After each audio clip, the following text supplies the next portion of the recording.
Do you want to read a book about nothing but also about a lot of things? If so, this book may be for you. So this is Winter by Karl Ove Knausgaard. He is a Norwegian writer living in Sweden, and this is one of 4 books in a quartet. There's one for each of the 4 seasons. The basic premise behind all 4 books in the quartet is that his wife is pregnant, and so he's writing a letter to his unborn child. And in addition to like 1 to 2 of those in each of these books, there are sort of flash pieces about a variety of different things pertaining to each season. So in winter, we have a flash piece about winter boots, snow, that kind of thing. Blinded by my light. Blinded by the light. So I've read all 4 of these books in each of the corresponding seasons, which I think is kind of a fun way of doing it.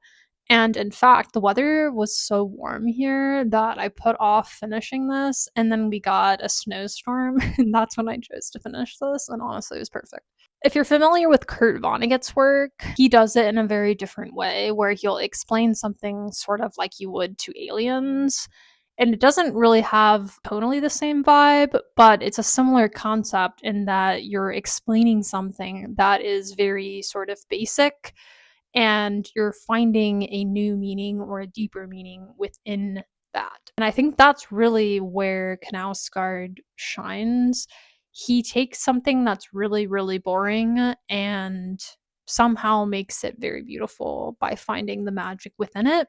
And see, I've lost the dust jacket. I don't know where it is, but I reject dust jackets while I'm reading, so it is what it is. I really like his style. Like, he doesn't say iPhone, he'll say mobile device. It just like feels kind of romantic and classic and timeless. And in general, like I mentioned, he has a very unique way of both seeing the world and also relaying that vision of the world to us. I may not always agree with his takes or his thoughts or his opinions, but I appreciate the way in which he can convey those thoughts and opinions.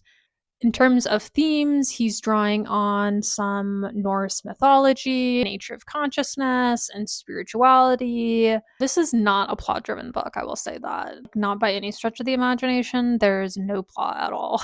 That being said, it sort of builds nicely, and the closing sequence was really good, very impactful, I thought. The whole quartet is about explaining something and relaying something about the world to a child who has never experienced it. And so through that process, he's talking a lot about what is a child's way of viewing the world versus an adult's. And he mentioned